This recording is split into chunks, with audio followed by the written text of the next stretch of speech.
Hello दोस्तों, आज हम शुरू करने जा रहे हैं प्रश्नावली 6A अवकलज के अनुप्रयोग application of derivation chapter 6A। ये एक्सरसाइज काफ़ी इम्पोर्टेंट है। हमारी परीक्षाओं के हिसाब से इस एक्सरसाइज से काफ़ी सवाल आते हैं। 10 नंबर के 8 नंबर के लॉन्ग आंसर क्वेश्चन तो आते हैं, लेकिन इस एक्सरसाइज तो नहीं आता, लेकिन फिर भी ये एक्सरसाइज काफ़ी इम्पोर्टेंट है। तो हम यहाँ पर पहला सवाल देखते हैं। किसी क्षण t पर एक कण की स्थिति x बराबर 4t² minus 15t plus 20 metre से व्यक्त की गई है। इससे शून्य समय पर कण की स्थिति, वेग और त्वरण ज्ञात कीजिए। तो इस सॉल्व करने के लिए मैंने पहले से अपने पेयर में लिख लिया है, तो मैं आपको बताता हूँ किस प्रकार से इसको करना है। किसी क्षण t पर x बराबर 4t² माइनस 15t प्लस 20 स्थिति है, t उसने शून्य दे दिया है। तो हम सबसे पहले स्थिति ज्ञात कर लेते हैं। तो x बराबर 4t² माइनस 15t प्लस 20। अब t के अगर 0 को मान रख देंगे, 0 माइनस 15 इंटू 0 प्लस 20। स्थिति हमारी आ गई 20।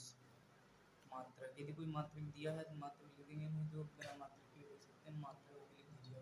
लेकिन मात्रक दिया है सवाल में, मीटर दिया है, मीटर हम मीटर लिख दे रहे हैं। अब इसके बाद हमें कण का वेग ज्ञात करना है। तो कण का वेग ज्ञात करना है। कण का वेग ज्ञात करने के लिए हमें समय के सापेक्ष स्थिति का अवकलन करना है।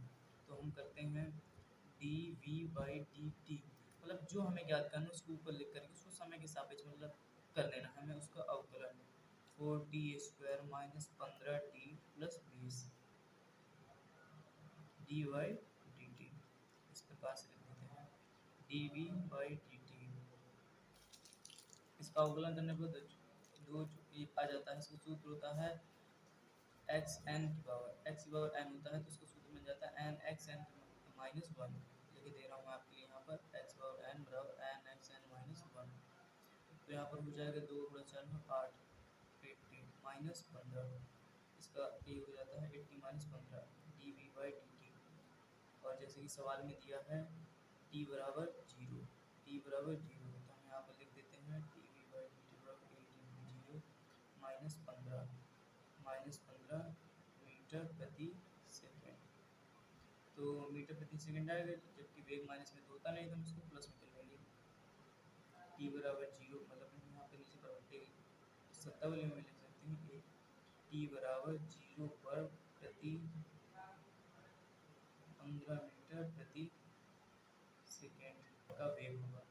अब हमें कण का त्वरण ज्ञात करने के लिए इसी प्रकार हमें कण का त्वरण ज्ञात करना है। यदि तो कण का त्वरण लिखते हैं हम, और उसी प्रकार मतलब जिसको ज्ञात करना उसको ऊपर लिख लिया और उसी t के सापेक्ष हमने अवकलन कर दिया। क्या था समीकरण dy/dt, यहाँ पे हो गया 4t² हो गया माइनस 15t प्लस 20 da/dt यहाँ पर हो जाएगा। ये अवकलन तो आप कर ही लेते हैं 80 माइनस 15 da/dt। अब यहाँ पे 0 हम फिर से रखेंगे, 0 माइनस 15 मतलब da/dt equal minus 15 metre square प्रति सेकेंड। जो इसका मात्रक होता है वो आपको लिख देना है, मतलब 1 सेकेंड में 15 मीटर स्क्वायर प्रति हो जाएगा। इसका आंसर ये है आपका आंसर सवाल का। चलिए हम अगले सवाल पर चलते हैं। वृत्त के क्षेत्रफल के परिवर्तन की दर इसकी त्रिज्या r के सापेक्ष ज्ञात कीजिए, जबकि a बराबर a विकल्प में दिया r बराबर 3 सेंटीमीटर को b r बराबर 4 सेंटीमीटर। जैसे कि सवाल में बताया जा रहा है वृत्त के क्षेत्रफल की परिवर्तन की दर, और मैंने जैसे आपको बताया है कि यदि मतलब कि जिसका परिवर्तन पूछ रहा है, जिसके सापेक्ष पूछ रहा है, उसको ऊपर लिख करके दूसरे के सापेक्ष कर देते हैं। जैसे वृत्त का क्षेत्रफल क्या होता है, पहला करते हैं हम r बराबर उसमें 2 सेंटीमीटर त्रिज्या दी हुई है, तो वृत्त का क्षेत्रफल होता है a बराबर पाई r²। हम एक जगह आप कुछ और भी मान सकते हैं क्षेत्रफल, लेकिन a से माना जा सकता है। तो हम t के सापेक्ष अब इसका अवकलन करके ले रहे हैं। t के सापेक्ष अवकलन करने पर d/dt पाई r²। अब यहाँ पर ये हो जाए, इसका अवकलन आप कर लीजिए da/dt। इसका आ जाएगा पाई कांस्टेंट है, यहाँ पर आ जाएगा 2r। अब हमें r का मान चूंकि दिया गया है r बराबर 2 सेंटीमीटर, तो da/dt pi into 2 into 2 sorry पहले में 3 दिया है, सॉरी 3 दिया है यहाँ पर 3 द्वितीय 6 हो जाएगा 6 पाई मीटर स्क्वायर प्रति सेकेंड। मीटर स्क्वायर इसलिए हो गया क्षेत्रफल मतलब जो ऊपर वाले का मात्रक होता है उसकी प्रति में लिख देते हैं। टी का सेकेंड का मात्रक ये होता है, मतलब टी का मात्रक ये होगा और क्षेत्रफल मीटर स्क्वायर, लंबाई बड़ी चौड़ाई से आ जाएगा। अब अगला सवाल करते हैं हम। जब बी में आर बराबर 4 सेंटीमीटर दिया है तो फिर उसी प्रकार से हम करते हैं ए बराबर पाई आर स्क्वायर टी के सापेक्ष अवकलन, टी के सापेक्ष अवकलन करने पर d A by D t बराबर pi r square D A by D T, pi constant है यहाँ पर आ जाएगा 2 आर हो जाएगा और आर का मान यहाँ पर हम उसी प्रकार जैसे पिछले सवाल में रखा वैसे रख दिया 8 पाई ए का मात्रक क्या था मीटर स्क्वायर प्रति सेकंड। ये इस सवाल का आपका आंसर हो जाएगा। जैसे कि आप हम अगला सवाल करते हैं। एक घन का आयतन 8 सेंटीमीटर क्यूब प्रति सेकंड की दर से बढ़ रहा है, पृष्ठ क्षेत्रफल किस दर से बढ़ रहा है जबकि इसके किनारे की लंबाई 12 सेंटीमीटर है।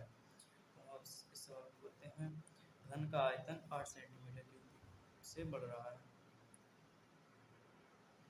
घन का आयतन 8 सेंटीमीटर क्यूब की गति से बढ़ रहा है और हमें पृष्ठीय क्षेत्रफल ज्ञात करना है उसका किस गति से बढ़ रहा है, मतलब कि D s by D T हम मान सकते हैं। आप एस की और कुछ भी मान सकते हैं और भुजा उसकी दे दी गई है ए बराबर 12 सेंटीमीटर, मतलब एक भुजा उसकी दे दी गई है। तो सबसे पहले हमें निकालना पड़ेगा घन का आयतन, घन का आयतन, घन का आयतन बराबर हो जाएगा ए के। अब हमें इसका अवकलन करना है तो डी के सापेक्ष अवकलन करने पर, डी के सापेक्ष अवकलन करने पर यहाँ पर मान लेते हैं D V by D T, D by D T A Q, D V by D T यहाँ पर आ जाएगा 3a स्क्वायर और सवाल में ए क्या दे दिया गया है, ए दे दिया गया है 12 सेंटीमीटर, 12 सेंटीमीटर।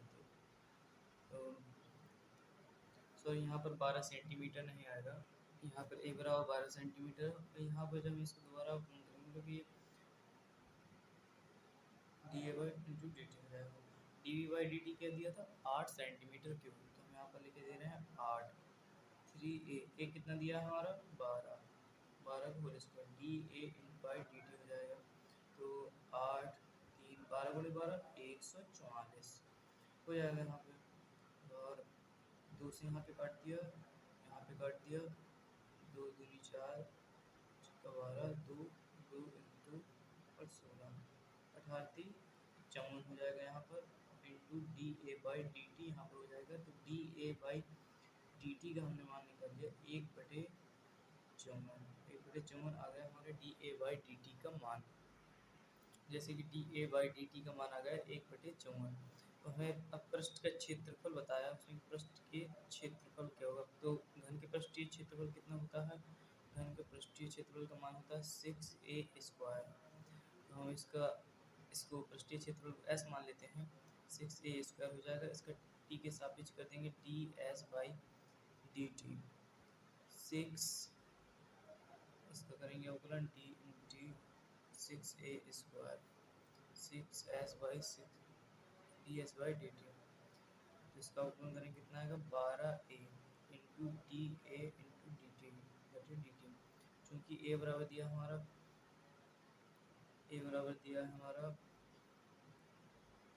12 सेंटीमीटर, 12 सेंटीमीटर दिया और D A by D T का मान दिया है 1/54।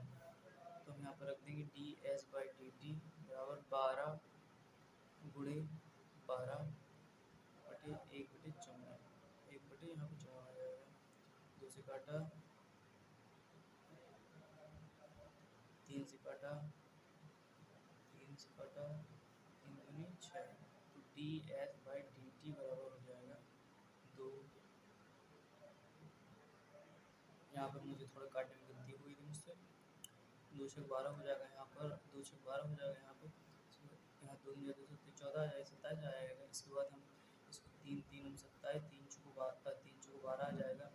इसके बाद हम इसे 3 से काट देंगे 3 दूनी 6 3 3 9, तो फिर इसका ये आ जाएगा 8/3 सेंटीमीटर क्यूब प्रति सेकेंड। इस सवाल का आंसर ये होगा।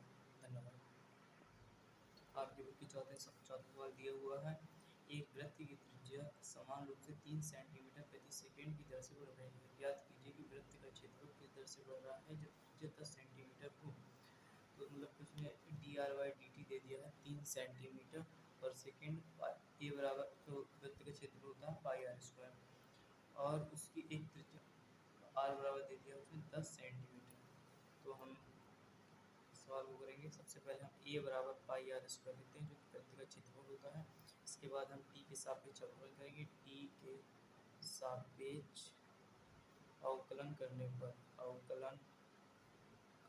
पर d A by D T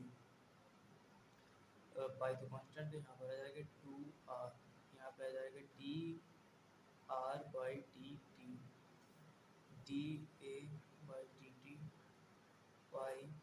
R का मान कितना दिया सवाल में, प्रश्न अनुसार है ये, चूँकि आर बराबर 10 सेंटीमीटर दिया है तो यहाँ पर आर का मान 10 रखेंगे, तो 10।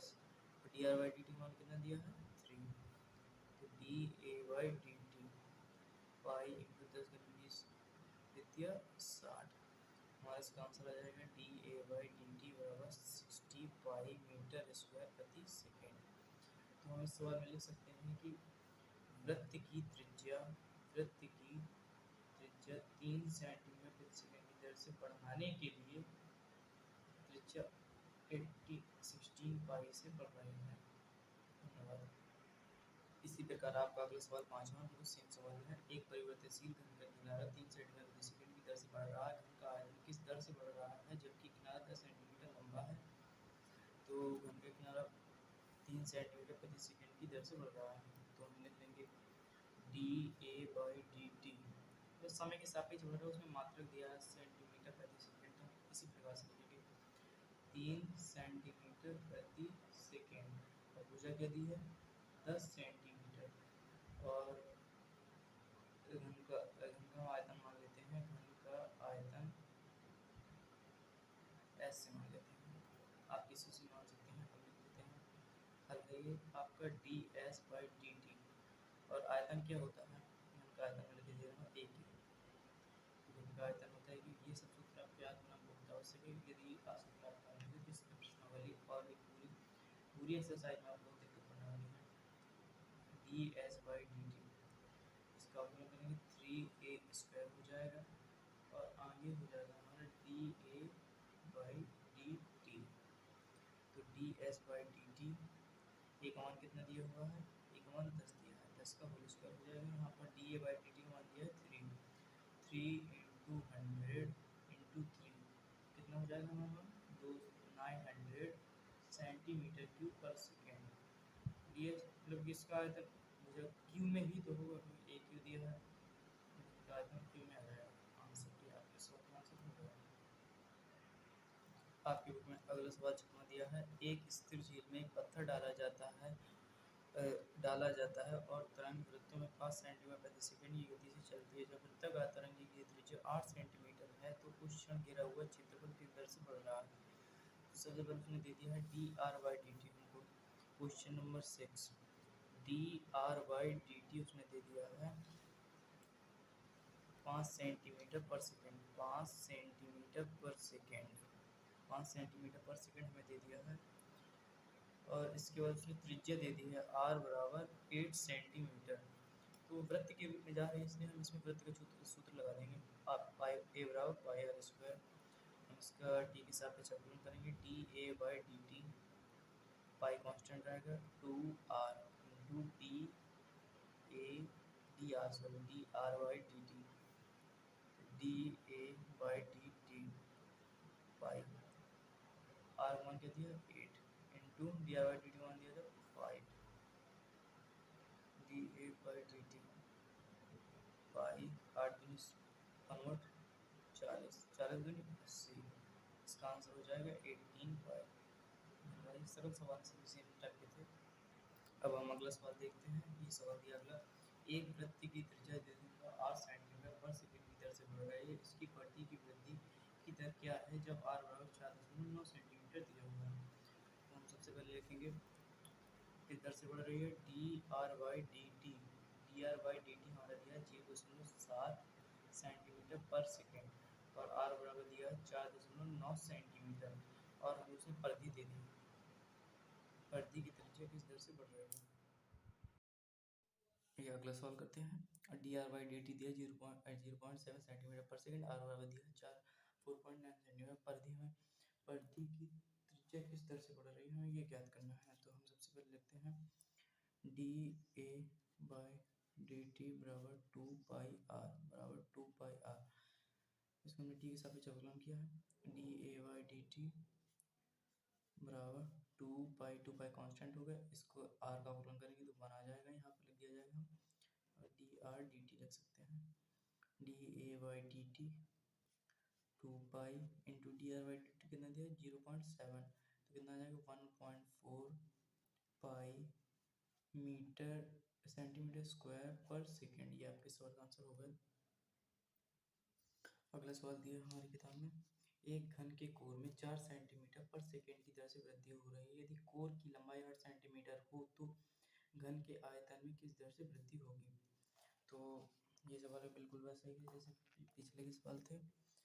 क्वेश्चन नंबर 8 में दिया है D A by D T दिया है।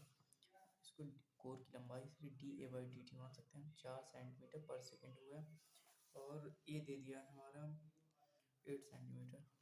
हम इसे एल मान सकते हैं। एल बराबर 8 सेंटीमीटर। एल बराबर 8 सेंटीमीटर। एल बराबर 8 सेंटीमीटर। इसका हल करेंगे तो हम घन क्या है, घन का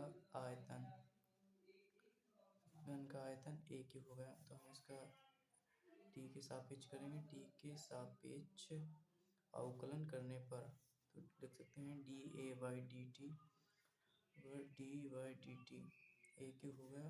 D A by D t 3a square into d L by D t. तो D A by D T हो जाएगा। ए का मान क्या दिया था, ए का मान दिया हमारा 8 सेंटीमीटर। हम उसी को एल लिख रहे हैं, सॉरी ए हो जाएगा। तो 8 हो जाएगा, 8 का whole square D L by D T. यहाँ पर इसको मान सकते हैं D L by D T. D L by D T 4 हो जाएगा। तो D A by D T हो जाएगा 3 8 गुड़े 8 हो जाएगा 64।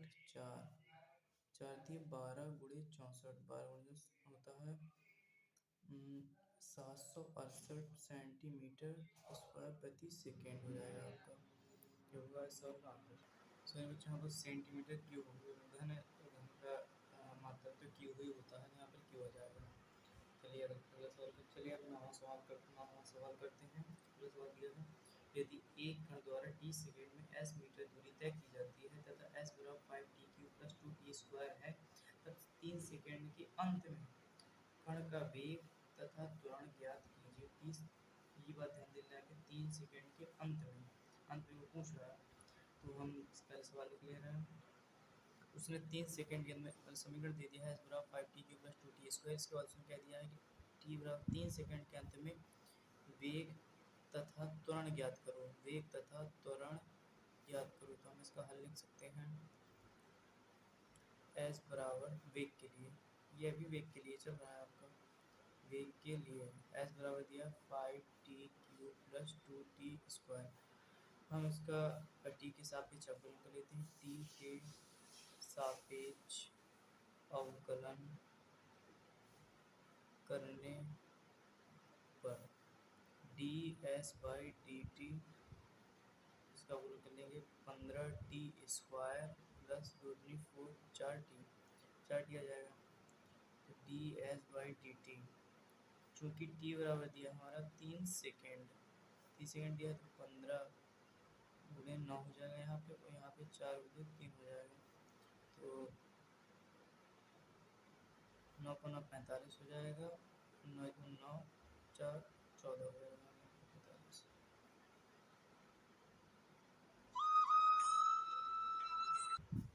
यहाँ पर सॉरी 135 आएगा, 135 प्लस 12 हो जाएगा तो 147 सेंटीमीटर पर सेकेंड हो जाएगा। सेंटीमीटर पर सेकेंड हो जाएगा। अब हमें त्वरण के लिए ज्ञात करना है। ये फर्स्ट पार्ट हो गया, ये सवाल का सेकेंड पार्ट। त्वरण के लिए जैसे कि आपने सवाल में देखा अंत के 3 सेकंड उसने कहे हैं, तो अंत के 3 सेकंड के लिए जो हमें इसका प्रथम अवकल गुणांक प्राप्त हुआ है, हम इसी से कर देंगे, इसी का दोबारा अवकलन कर देंगे, फिर उसी में टी का मान रख करके आंसर आ जाएगा आपका। तो d s by D T जैसे हमारा निकला था 15 टी स्क्वायर प्लस 40, हम इसका पुनः अवकलन कर देंगे, D s by D T 15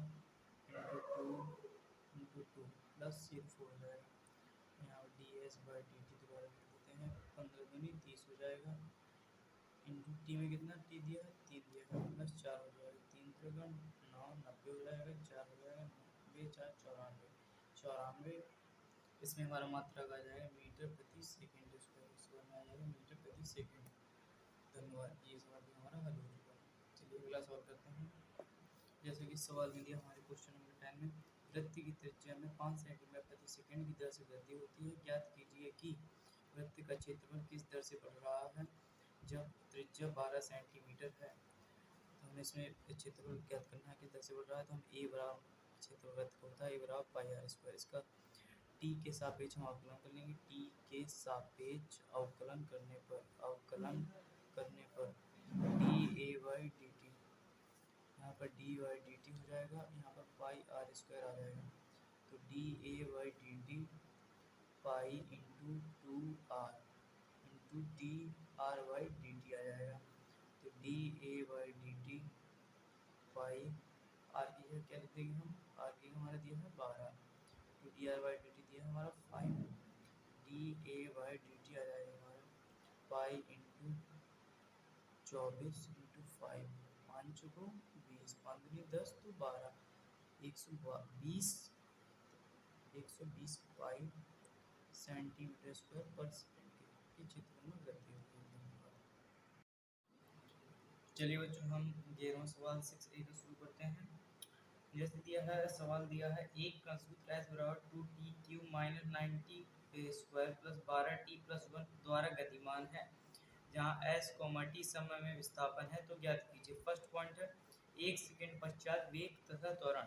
1 second पश्चात वेग, सबसे पहले हम वेग ज्ञात करते हैं, 1 सेकंड पश्चात वेग, 1 सेकंड पश्चात वेग, तो हमें क्या ज्ञात करना है, D V by D T हमें ज्ञात करना है, तो हम इसका टी के सापेक्ष अवकलन कर लेंगे, तो इसका अवकलन हो जाएगा D V by D T 90, इसका अवकलन हो जाएगा, जो मैं लिख ले रहा हूँ 2t cube minus 9t square plus 12t plus 1 हो जाएगा। इसके बाद D V by D T हम पुनः लिख लेते हैं, 3 दूनी 6t स्क्वायर हो जाएगा, यहाँ पर माइनस 9 दूनी 18t हो जाएगा, यहाँ पर 12 हो जाएगा, यहाँ पर 0 हो जाएगा। अच्छा पता है आपने अवकलन में सीखा जरूर होगा ये D V by D T. अब यहाँ पर t बराबर 1 दिया, तो यहाँ पर हम 1 डाउट लिख ले रहे हैं, 18 हो जाएगा, यहाँ पर 1 हो जाएगा प्लस 12 हो जाएगा। अब हम देखते हैं कि 12 6 18, 18 माइनस 18, यहाँ पर 0 हो रहा है, मतलब वेग यहाँ पर 0 रहेगा, सेंटीमीटर पर सेकेंड हो जाएगा हमारा। अगला पार्ट है हमारे सवाल का, अगला पार्ट है 1 सेकेंड पश्चात त्वरण। जब हमारा त्वरण पूछता है तो हमें जो प्रथम अवकल गुणांक होता है उसी को ले लेते हैं, उसी का पुनः अवकलन करते हैं, द्वितीय अवकल गुणांक प्राप्त कर लेते हैं। तो हम यहाँ पर लिखेंगे D A by D t बराबर दिया 6t square minus 18t plus 12 plus 0 हो जाएगा। अब यहाँ पर हम करते हैं d A by D T, इसका अवकलन किए ले रहे हैं, इसका अवकलन करने पर प्राप्त होगा 12t माइनस 18 प्लस 0 हो जाएगा, तो 12t माइनस 18 हो जाएगा। अब यहाँ पर हम t लिख ले रहे हैं, 12 इंटू 1 हो जाएगा, माइनस 18 हो जाएगा, तो यहाँ पर हमारे इसका आंसर आ जाएगा minus 6 centimetre per second square, centimetre per second square इसका आंसर आ जाएगा। ये सवाल भी हमारा कंप्लीट हुआ। चलिए अगला सवाल देखते हैं, सॉरी इसका अगला सवाल है, इसका अगला पॉइंट हो जाएगा वह समय। अब हम इसमें दूसरे नंबर कहते हैं वह समय जब कण रुक जाता है। तो हमने ऊपर क्या ज्ञात किया था, 1 सेकेंड पर रुक जा रहा था, मतलब s 0 हो जा रहा था, तो हम यहाँ पर पुनः लिख सकते हैं कि t बराबर 0 पर कण रुक जाता है, लेकिन ऐसा तो है नहीं t बराबर 0 के लिए में सिर्फ रुकेगा, अभी इसमें और रुकेगा आगे, तो हम इसको समीकरण के रूप में भी ले सकते हैं, क्योंकि इसके त्वरण दिया है ना, 2 बार करना जरूरी होता है। 2 + 12 हो जाएगा। तो ये किस प्रकार से होगा, 6 का यहाँ पे कॉमन ले लिया, t² माइनस 3t + 2 आ जाएगा बराबर 0 हो जाएगा। हम इसका ओके ले रहे हैं, -3t -2t -2t -1t + 2 हो जाएगा यहाँ पर। तो इसका कॉमन लेने पर t -2 -1t -2, t बराबर -1 आ गया, t -2 हो गया। तो t बराबर 1 पर और t बराबर 2 पर। तो आप चाहें तो ये डायरेक्ट यहाँ पे ना लिख करके नहीं, डायरेक्ट आप कर सकते हैं इसको सीधे गुणनखंड कर लीजिएगा 0 बराबर करके। तो इसका मतलब यही है कि 0 कहाँ पर होता है, s बराबर ये हमारा दिया था, तो s बराबर 0 कहाँ कहाँ पर हो जाएगा, t बराबर 1 और t बराबर 2 पर। इस प्रकार से भी आप कर सकते हैं। चलिए अगला सवाल देखते हैं, अगला पॉइंट देखते हैं। इस पॉइंट में हमसे पूछ रहा है कि 2 बार रुकने पर बीच की दूरी। तो हमारा समीकरण दिया है s बराबर 2t³ - 9t² + 12t + 1, और हमारा समय क्या निकला है, t1 बराबर 1 निकला है, t2 बराबर 2। तो एक बार हम 1 रख लेंगे, एक बार 2 रख लेंगे, इसकी दूरियां निकाल लेंगे, फिर उसको घटा देंगे आपस में, तो हमें प्राप्त हो जाएगी उनके बीच की क्या दूरी थी। तो s बराबर 2 × 1 - 9 × 1 + 12 × 1 + 1 आ जाएगा। तो s बराबर 2 - 9 + 12 + 1, s बराबर -7 + 13। तो ये कितना आ जाएगा, 6 आ जाएगा। और अब हम यदि यहाँ पर t बराबर 1 पर हमने निकाला, t बराबर यदि 2 पर निकालें, तो s बराबर 2 × 8 - 9 × 4 + 12 × 2 + 1 आ जाएगा। हम इसको सॉल्व के लिए हैं, 8 दूनी 16 हो जाएगा, 9 चौको 36 हो जाएगा हमारा, 12 दूनी 24 हो जाएगा और 1 हो जाएगा। s बराबर यहाँ पर 16 आ जाएगा, यहाँ पर -2 1 आ जाएगा, +1 आ जाएगा, यहाँ पर s बराबर 16 - 13, यहाँ पर 3 आ जाएगा।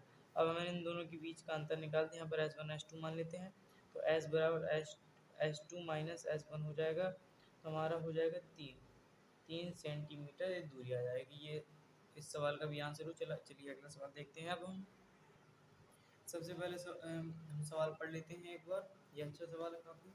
एक आयत की लंबाई x 5 सेंटीमीटर पर मिनट की दर से घट रही है। जब घटने की बात आती है तो हम वहाँ पर माइनस चिन्ह लेते हैं, जैसे मैंने ले रखा है। आयत की लंबाई x तथा -5 सेंटीमीटर दर से घट रही है। जो आयत की चौड़ाई है वायुमानी है और 4 सेंटीमीटर पर मिनट की दर से बढ़ रही है। तो उसकी लंबाई उसने दे दी x बराबर 8 सेंटीमीटर, y बराबर 6 सेंटीमीटर।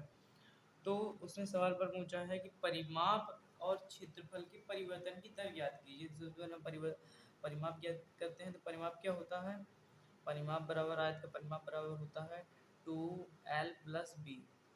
ये तो हम इसको मान लेंगे 2x + y, को x + y के पद में दिया है। हम परिमाप को चलिए d से मान ले रहे हैं, तो d p से सॉरी मान लेते हैं, क्योंकि वो सेम से पद हो जाएगा तो सही नहीं रहेगा। dp/dt 2x + 2y हो जाएगा। इसका अवकलन करने पर 2 × dx/dt और +2 × dy/dt। तो यहाँ पर आ जाएगा 2 × dx/dt का मान क्या दिया, -5, +2 × dy/dt का मान दिया 4, -10 + 8 -2 सेंटीमीटर पर सेकेंड। ये वाला भी हुआ है। चलिए अगला करते हैं, अगला पॉइंट इसका करते हैं। अगला पॉइंट इसका दिया है कि इसका क्षेत्रफल ज्ञात करना है, हमें क्षेत्रफल प्राप्त करना है। क्षेत्रफल क्या होता है, a बराबर इसको मान सकते हैं x × y, अर्थात लंबाई गुणे चौड़ाई। तो हम इसका t के सापेक्ष अवकलन करेंगे, dA/dt। तो इसका हो जाएगा dx/dt × dy/dt। यहाँ पर क्या है, इसका माइनस का 5 मान दिया है, और यहाँ पर दिया है dy/dt का मान दिया है 4। सॉरी, यहाँ पर पहले x आएगा, क्योंकि इसका प्रथम सेकेंड के हिसाब से किया जाएगा। यहाँ पर y आ जाएगा, यहाँ पर dx आ जाएगा, सॉरी। अब x का मान हमारा दिया हुआ है 8 एंड dy/dt का मान दिया है 4, एंड यहाँ पर आ जाएगा, बीच में चिन्ह आ जाएगा प्लस का, और यहाँ पर y का मान दिया है 6 और D X by D T का मान दिया 5, माइनस से 8 चुको 32 माइनस 30 हो जाएगा। यहाँ पर कितना आ जाएगा 2 सेंटीमीटर स्क्वायर पर सेकेंड। ये तो आप अवकलन का सूत्र जानते ही होंगे। यहाँ पर सूत्र होता है u इंटू वी डैश बराबर होता है u V dash plus u dash V. ये भी हम आपको पढ़ाएंगे, लेकिन अभी नहीं, पहले ये चैप्टर पूरा कंप्लीट कर देंगे। ये काफ़ी इंपॉर्टेंट है परीक्षा के हिसाब से। वैसे तो मुझे पहले वो पढ़ाना चाहिए, लेकिन मैं मान के चल रहा हूँ कि आपको आ रहा है। चलिए अगला सवाल देखते हैं।